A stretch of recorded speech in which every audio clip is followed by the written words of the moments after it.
Hello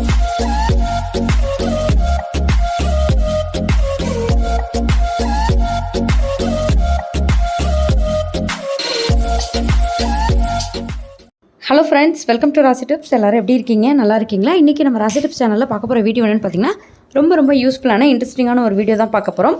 friends, நம்ம வீட்டில் chicken வாங்கிட்டு வந்து சமைச்சோன்னா சிக்கனில் ஒரு விதமான கவுச்சி ஸ்மெல் இருக்கும்.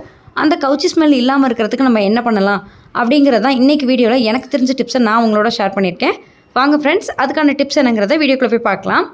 எப்போதுமே நம்ம வீட்டில் சிக்கன் வாங்கிட்டு வந்த உடனே முடிஞ்ச வரைக்கும் க்ளீன் பண்ணி சமைக்க ஆரம்பிச்சிருங்க. நீங்கள் லேட்டாக க்ளீன் பண்ணி சமைக்கிறதுனாலையும் சிக்கனில் ஒரு விதமான கவுச்சி ஸ்மெல் இருக்கும். சிக்கனை க்ளீன் பண்ணுறதுக்கு முன்னாடி மஞ்சத்தூள், தேவையான அளவுக்கு கல் உப்பு சேர்த்து நல்லா அலசிடுங்க. இப்போ நான் அப்படி தான் க்ளீன் பண்ணிவிட்டு வச்சுருக்கேன். க்ளீன் பண்ணதுக்கப்புறம் இதில் இன்னும் கவுச்சி ஸ்மெல் அடிக்காமல் இருக்கிறதுக்காக நான் இதில் கார்ன்ஃப்ளவர் மாவு தான் சேர்க்க போகிறேன்.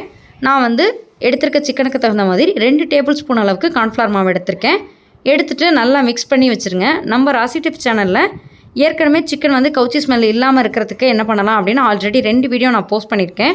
நீங்கள் இன்னும் அந்த வீடியோ பார்க்காம இருந்தீங்கன்னா அந்த வீடியோட லிங்க் இந்த வீடியோக்குள்ளே டிஸ்கிரிப்ஷன் பாக்ஸில் கொடுக்குறேன். கண்டிப்பாக செக் பண்ணி பாருங்கள். நம்ம சேனலோட ப்ளேலிஸ்ட்லேயும் இருக்கும். இந்த மாதிரி கார்ன்ஃப்ளவர் மாவு போட்டு மிக்ஸ் பண்ணி வச்சுட்டு குறைஞ்சது ஒரு 10 நிமிஷம் ஊறினா கூட போதும். ஊறினதுக்கப்புறமா நம்ம தண்ணி சேர்த்து அலசிட்டு நம்ம யூஸ் பண்ண ஆரம்பிச்சிக்கலாம். நீங்கள் கிரேவி பண்ணுற மாதிரி இருந்தாலும் சரி, குழம்பு பண்ணுற மாதிரி இருந்தாலும் சரி, நல்லா ஆயிலே ஃபஸ்ட்டு நல்லா ஃப்ரை பண்ணிடுங்க. அதுக்கப்புறம் உங்களுக்கு நீங்கள் சமைச்சிங்கன்னா சிக்கனில் உங்களுக்கு கவுச்சி ஸ்மெல் இல்லாமல் இருக்கும். கண்டிப்பாக இந்த டிப்ஸ் உங்கள் எல்லாருக்கும் ரொம்பவே யூஸ்ஃபுல்லாக இருக்கும்னு நினைக்கிறேன். இந்த வீடியோ பிடிச்சிருந்துச்சுன்னா வீடியோ லைக் பண்ணிட்டு உங்கள் ஃப்ரெண்ட்ஸ், ஃபேமிலி, ரிலேட்டிவ்ஸ் எல்லாருக்குமே இந்த வீடியோவை ஷேர் பண்ணுங்கள். நீங்கள் இன்னும் நம்ம ராசி டிப்ஸ் சேனலில் சப்ஸ்கிரைப் பண்ணாமல் இருந்தால் சப்ஸ்கிரைப் பண்ணிட்டு மறக்காம பக்கத்தில் இருக்க பெல் ஐக்கானை கிளிக் பண்ணிடுங்க. அப்போ தான் தினம் நான் அப்டேட் பண்ணக்கூடிய வீடியோஸ் உங்களுக்கு உடனுக்குடன் நோட்டிஃபிகேஷன் வரும். தேங்க்யூ ஃபார் வாட்சிங். Thank you friends.